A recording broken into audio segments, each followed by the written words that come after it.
श्री शिवाय नमस्तुभयम। दोस्तों, आप सभी लोग जानते हैं कि 17 दिसंबर 2024 यानी मंगलवार को पड़ रही है पौष मास की पहला मंगलवार द्वितीया तिथि। और दोस्तों, यह वह तिथि है जो पौष मास में पड़ने वाली सबसे बड़ी तिथि है, क्योंकि यह मंगलवार के दिन पड़ रही है और इसका बहुत ही बड़ा और विशेष महत्व होता है। पूज्य गुरु जी ने कहा है कि अगर कभी भी मौका लग जाए और पौष महीने की मंगलवार द्वितीया तिथि को पड़ जाए तो आप लोगों को 2 लौंग वाला उपाय तो अवश्य ही करना चाहिए। इन दोनों का संयोग बहुत ही कम आता है। इसी के साथ में गुरु जी ने अपनी शिव पुराण कथा में बताया है कि इस दिन आपको 1-2 लौंग वाला उपाय तो आपको अवश्य ही करना चाहिए, क्योंकि ऐसा दिन पूरे साल में सिर्फ एक ही बार आता है। और दोस्तों, आप सभी लोग जानते हो कि मंगलवार द्वितीया तिथि का अगर सबसे बड़ा कोई उपाय है तो वह 2 लौंग वाला उपाय है। तो दोस्तों, मंगलवार द्वितीया तिथि के दिन आप लोगों को इस 2 लौंग वाला उपाय को जरूर करना है। बहुत सारे लोग होंगे जिन लोगों ने इस उपाय को ना किया हो, मतलब पूरा साल निकल गया, उन्होंने किसी भी दिन इस 2 लौंग वाला उपाय को ना किया हो। पर दोस्तों, आपके पास एक आखिरी मौका बचा हुआ है, जो कि 17 दिसंबर मंगलवार द्वितीया तिथि के दिन है। इस दिन आप लोगों को इस वाले उपाय को जरूर कर लेना है। भले ही आपने पूरे महीने भर इस उपाय को ना किया हो, पर अगर आपने इस पौष महीने के मंगलवार द्वितीया तिथि के दिन अगर इस वाले उपाय को कर लिया तो आपको इस उपाय को करने का वह फल मिलेगा जिसकी आपने कभी कल्पना भी नहीं करी होगी। इसीलिए आप लोग इस वाले उपाय को एक बार जरूर कर लेना है, ताकि आप लोगों के हाथ से यह मौका ना जा सके और आपको इस उपाय को करने का फल मिल सके। दोस्तों, यह उपाय पंडित जी ने अपनी अभी की ही श्री शिव महापुराण की कथा में बताया है। जी, इस उपाय को आज हम आपको बहुत अच्छे से समझाने वाले हैं।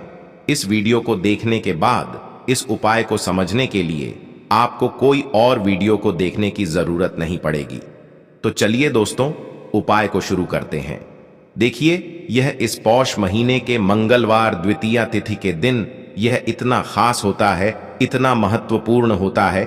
देखा गया है कभी कभी बड़े बड़े पूजा पाठ अनुष्ठान से जो मनोकामना पूर्ण नहीं होते, वह पौष महीने की मंगलवार द्वितीया तिथि के दिन एक छोटे से उपाय करने से ही आपकी मनोकामना पूर्ण हो जाती है। और बहुत सारे लोगों ने इस उपाय को किया भी है और उनको इस उपाय को करने का फल भी जरूर मिला है। अगर आप लोग भी इस उपाय को करना चाहते हैं तो आप इस उपाय को पहले अच्छे से समझ लेना, सुन लेना, उसके बाद करना। आपको इस उपाय का फल जरूर मिलेगा और इस उपाय को कर लेने से आपके घर में चाहे किसी भी प्रकार की दुख और समस्या क्यों ना चल रही हो, आपको उसका कारण भी नहीं पता है कि भाई यह समस्या किस कारण से चल रही है। उसका कुछ भी कारण हो सकता है, जैसे पितृदोष हो सकता है या किसी भी तरह का मंगल दोष भी हो सकता है। तो इस दिन आप लोगों को यह वाला उपाय कर लेना है। यह एक ऐसा उपाय है जिस उपाय को अगर किसी विशेष दिन पर किया जाए तो भाई उस विशेष दिन का जो है वह तो हमें मिलता ही मिलता है। पर हमने उस दिन पर इस उपाय को किया है तो हमें उससे भी बड़ा फल मिलता है, और फल बहुत जल्दी मिलता है, क्योंकि आप इस उपाय को बहुत ही बड़े और विशेष दिन पर कर रहे हो।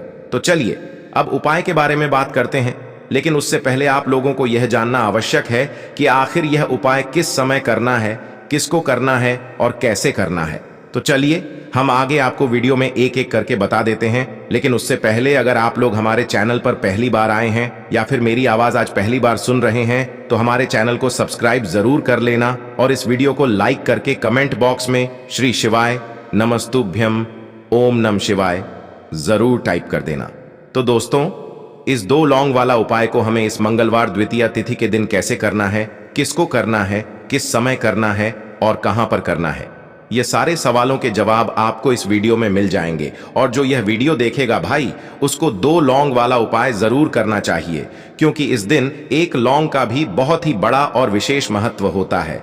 और जब बात आ जाए 2 लौंग वाला उपाय की, तो यह सोने पे सुहागा वाली बात हो जाती है और यह एक बहुत ही बड़ा उपाय हो जाता है इस मंगलवार द्वितीया तिथि का। तो अब दोस्तों, इस 2 लौंग वाला उपाय को आखिर करना किसको है, सबसे पहले हम लोग वह बात जान लेते हैं। तो देखो, घर की जो बड़ी माताएं बहनें होती हैं, उन माताओं बहनों में से कोई भी एक बड़ी माता बहन इस वाले उपाय को कर सकती है। और दोस्तों, अगर आप चाहें तो अपने घर में से सभी सदस्यों को भी इस उपाय को करवा सकते हैं। अगर किसी व्यक्ति की खुद की कोई मनोकामना है, खुद की कोई दुख और परेशानी है जो कि वह अपने लिए ही करना चाहता है, इस वाले उपाय को तो वह खुद अपने लिए भी कर सकता है। बाकी अगर कोई घर में से ऐसा है जो कि अपने पूरे घर परिवार की सुख और शांति के लिए यह वाला उपाय करना चाहता है, तो भाई वह भी कर सकता है, उसमें भी कोई दिक्कत वाली बात नहीं है।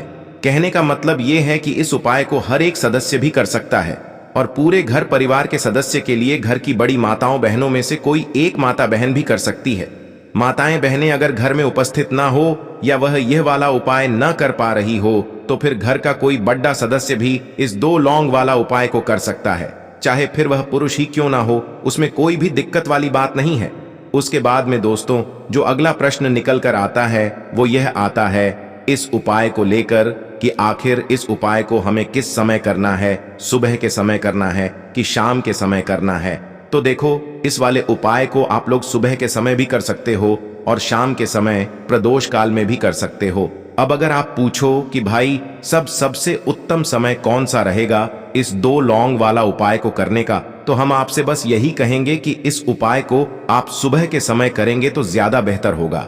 बाकी अगर प्रदोष काल शाम के समय भी करेंगे तो भी अच्छा होगा, उसमें कोई भी दिक्कत वाली बात नहीं है। तो अब दोस्तों जो अगली सबसे बड़ी और महत्वपूर्ण बात आती है वह यह आती है कि सुबह अगर हम उपाय को करेंगे तो हमें कितने बजे से लेकर कितने बजे तक के बीच में करना है, और शाम के समय प्रदोष काल में करेंगे तो हमें कितने बजे से लेकर कितने बजे के बीच में करना है। तो देखो, सुबह जितनी जल्दी हो सके आप उपाय को करने की कोशिश करना। बाकी अगर किसी कारणवश लेट भी हो जाओ, थोड़ी देर भी हो जाए, तो 10 या 11 बजे तक भी आप उपाय कर लेना, पर 12 बजे से ज्यादा देरी ना हो, ठीक है? इस बात का ध्यान रखना। उसके बाद में दोस्तों अगर शाम के समय प्रदोष काल की बात करें, प्रदोष काल का जो समय होता है वो शाम के 6 बजे से शुरू हो जाता है। मतलब शाम के 6 बजे से लेकर 7 बजे के बीच का जो समय होता है यह समय प्रदोष काल का समय होता है। तो आप इस उपाय को 7 या 8 बजे के बीच में भी कर सकते हो। मतलब शाम के 6 बजे से रात 8 बजे के बीच में आप कभी भी इस वाले उपाय को कर सकते हो, उसमें कोई भी दिक्कत वाली बात नहीं है।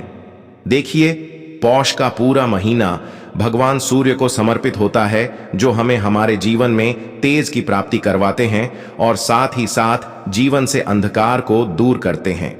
देखिए, पूज्य गुरुदेव की कथा को सुन करके और समझ करके ही आपको समझाने का पूरा प्रयास करेंगे, लेकिन उससे पहले वीडियो को लाइक करें, चैनल को सब्सक्राइब करें। चलिए दोस्तों, जान लेते हैं पहले विशेष उपाय के बारे में। देखिए, यदि आपने कर्जा बहुत ही अधिक ले रखा है तो विशेषकर उन लोगों को यह उपाय करना चाहिए। देखिए, यदि आपके घर में बार बार ऐसी स्थिति बन जाती है कि आपको कर्ज लेना ही पड़ता है, ऐसी स्थिति बन जाती है, ऐसी परिस्थिति बन जाती है कि ना चाहते हुए भी आपको कर्ज लेना ही पड़ता है, तो आपको यह उपाय करना चाहिए। देखिए, यह उपाय घर के भाई बहन या फिर पति पत्नी, घर का कोई भी एक सदस्य इस उपाय को कर सकता है। साथ ही साथ घर के बच्चे भी यह उपाय कर सकते हैं। बहुत ही प्यारा सा उपाय है। देखिए, इस उपाय को करने के लिए सबसे पहले तो आपको मात्र 2 लौंग लेनी है। लौंग जो है आपको फूल वाली लेनी है, खंडित नहीं होनी चाहिए, इस बात का आपको ध्यान रखना है। इसी के साथ में आपको थोड़ा सा शहद लेना है और इसी के साथ में आपको एक तांबे के पात्र के अंदर शुद्ध जल लेना है और इसी के साथ में आपको एक प्यारी सी बेलपत्र लेनी है। अब देखिए, इन सभी सामग्रियों को लेकर के सबसे पहले तो आपको भगवान शिव के मंदिर में पहुंच जाना है। देखिए, गुरुजी ने बताया है कि यह उपाय आप सुबह से लेकर के शाम तक किसी भी समय में कर सकते हैं। देखिए, मंदिर पहुंचने के बाद आपके पास जो सबसे पहले तो एक बेलपत्र है। ध्यान रखें दोस्तों, यदि आपको बेलपत्र नहीं मिल पाती हैं तो आप भगवान शिव के शिवलिंग पर चढ़ी हुए बेलपत्र को पुनः शुद्ध जल से धो करके उसका उपयोग कर सकते हैं। लेकिन आपको ध्यान रखना है कि बेलपत्र कहीं से भी खंडित नहीं होनी चाहिए। तो देखिए, आपके पास जो बेलपत्र है, सबसे पहले तो इसे आपको भगवान शिव की शिवलिंग पर अर्पित करनी है। देखिए, बेलपत्र आपको इस प्रकार से अर्पित करनी है कि इसकी चिकनी साइड शिवलिंग से स्पर्श रहेगी और इसकी डंडी का हिस्सा आपके विपरीत होगा। इस प्रकार से आपको बेलपत्र अर्पित कर देनी है। अब देखिए, आपके पास जो 2 लौंग के जोड़े हैं, उन्हें आपको जो शहद लेकर के आए थे, आप उसमें अच्छे से डुबो देना है।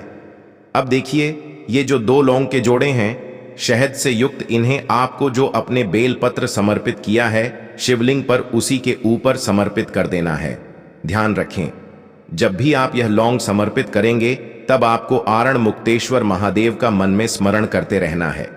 देखिए, अंत में जो आपके पास एक लोटा शुद्ध जल है तांबे के पात्र के अंदर, उसे आपको भगवान शिव के शिवलिंग पर धीरे धीरे समर्पित कर देना है।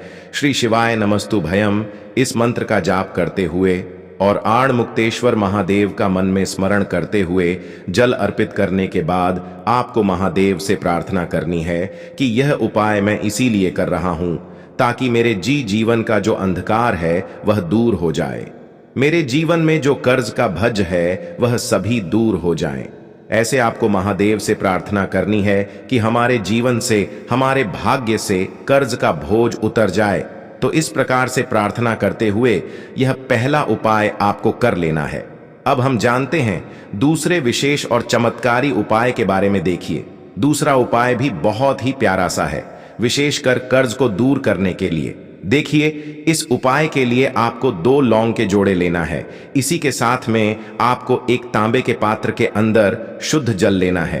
अब देखिए, मात्र इन दोनों ही सामग्रियों को लेकर के आपको पहुंचना है वट वृक्ष के वहां पर, यानी कि आपको बरगद के पेड़ के वहां पर पहुंचना है। देखिए, बरगद का वृक्ष देव वृक्ष कहलाता है। वृक्ष तो उसी वृक्ष के नीचे आपको पहुंचना है और इसी देव वृक्ष के नीचे आपके पास जो 2 लौंग हैं उन्हें आपको इसी वृक्ष के नीचे उस पात्र के अंदर डाल देनी है।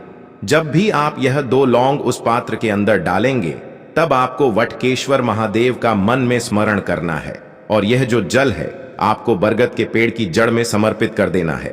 देखिए, पूज्य गुरु जी अपनी प्रत्येक कथा के दौरान कर्ज मुक्ति के लिए इस उपाय को बताते हैं, तो बहुत ही चमत्कारी यह उपाय है। तो आपको यह जो जल है वट वृक्ष के नीचे समर्पित कर देना है, वटकेश्वर महादेव का स्मरण करते हुए। देखिए, कई स्थानों पर वट वृक्ष के नीचे ही शिवलिंग की स्थापना हुई होती है, तो आपको उसी शिवलिंग पर इस जल को अर्पित कर देना है। यदि वट वृक्ष के नीचे शिवलिंग है तो आपको शिवलिंग पर यह जल अर्पित करना है, वटकेश्वर महादेव का स्मरण करते हुए। तो इस प्रकार से आपको यह उपाय करना है। बहुत ही ज्यादा प्रभावशाली उपाय है। देखिए, यह उपाय विशेषकर जल समर्पित करने वाला है, तो आपको यह उपाय सूर्यास्त से पहले ही करना होगा। अब देखिए, यदि आप इस उपाय को सूर्यास्त के बाद करना चाहते हैं तो आपको एक लौंग लेनी है। इसी के साथ में आपको एक गोल बाती का दीपक लेना है। अब इस गोल बाती के दीपक को आपको वटकेश्वर महादेव का स्मरण करते हुए वट वृक्ष के नीचे ही प्रज्वलित कर देना है और आपके पास जो एक लौंग है उसे आपको बरगद के पेड़ के वहां पर समर्पित कर देना है। जब भी आप यह लौंग समर्पित करेंगे तब आपने जो भी कर्ज ले रखा है उसका आपको मन में एक बार स्मरण कर लेना है। जिन भी व्यक्तियों से आपने कर्ज ले रखा है उनका आपको नाम लेना है और प्रार्थना करनी है कि इन व्यक्तियों का कर्ज मेरे से उतर जाए। ऐसी प्रार्थना करते हुए ये जो एक लौंग है इसे आपको बरगद के पेड़ की जड़ में समर्पित कर देना है। तो इस प्रकार से यह सुंदर सा उपाय आपको करना है। आपका जो कर्ज है वह उतरना प्रारंभ हो जाएगा। तो बहुत ही प्रभावशाली उपाय है, यह उपाय भी आपको करना चाहिए। अब हम जानते हैं अंतिम और तीसरे उपाय के बारे में। देखिए, इस उपाय के लिए आपको थोड़ा सा लाल चंदन लेना होगा। इसी के साथ में आपको एक लौंग लेनी है और इसी के साथ में आपको एक तांबे के पात्र के अंदर शुद्ध जल लेना होगा। देखिए, यह उपाय भी विशेषकर मंगलवार के दिन ही किया जाता है। देखिए, सबसे पहले तो आपके पास जो लाल चंदन है, लाल चंदन का पाउडर है, उसे आपको उस पात्र के अंदर मिला देना है। अब इसी जल के अंदर आपको जो एक लौंग है फूल वाली, उसे भी डाल देनी। देखिए, आपको अपने हाथ में यह जल पकड़ना है और अपने पूरे घर में आपको इसे लेकर के घूम जाना है। इस पात्र को लेकर के आपको अपने पूरे घर में घूम जाना है, यानी कि एक लौंग और जो लाल चंदन है उसे उस पात्र में डालने के बाद पूरे घर में इस पात्र को लेकर के घूम जाना है। अब इस पात्र को लेकर आपको पहुंच जाना है भगवान शिव के मंदिर में। देखिए, जो भी आपके घर के सबसे नजदीक महादेव का मंदिर है वहां पर आपको पहुंच जाना है और वहां पहुंचने के बाद यह जो पूरा जल है इसे आपको आण मुक्तेश्वर महादेव का स्मरण करते हुए भगवान शिव के शिवलिंग पर यह जल आपको अर्पित कर देना है। जैसे आप यह जल समर्पित करेंगे वैसे आपको भगवान से प्रार्थना करनी है कि मेरे जीवन में जो कर्ज हैं यह उतरना प्रारंभ हो जाए। ऐसी प्रार्थना करते हुए आरण मुक्तेश्वर महादेव का स्मरण करते हुए यह जल आपको अर्पित कर देना है। यकीन मानिए आपके जो भी कर्ज हैं वह उतरना प्रारंभ हो जाएंगे। देखिए, जैसे आपने जल अर्पित किया, यह जल जैसे ही शिवलिंग से होकर के जलाधारी की ओर बह करके आएगा तो इसी जल को आपको झेल लेना है, यानी कि एक खाली पात्र लेना है, उसमें आपको इस जल को झेल लेना है। यानी कि आपने जो लाल चंदन वाला जल चढ़ाया है यह थोड़ा सा उस पात्र के अंदर आ जाना चाहिए। अब देखिए, इस जल को आपको अपने घर पर लेकर के आ जाना है।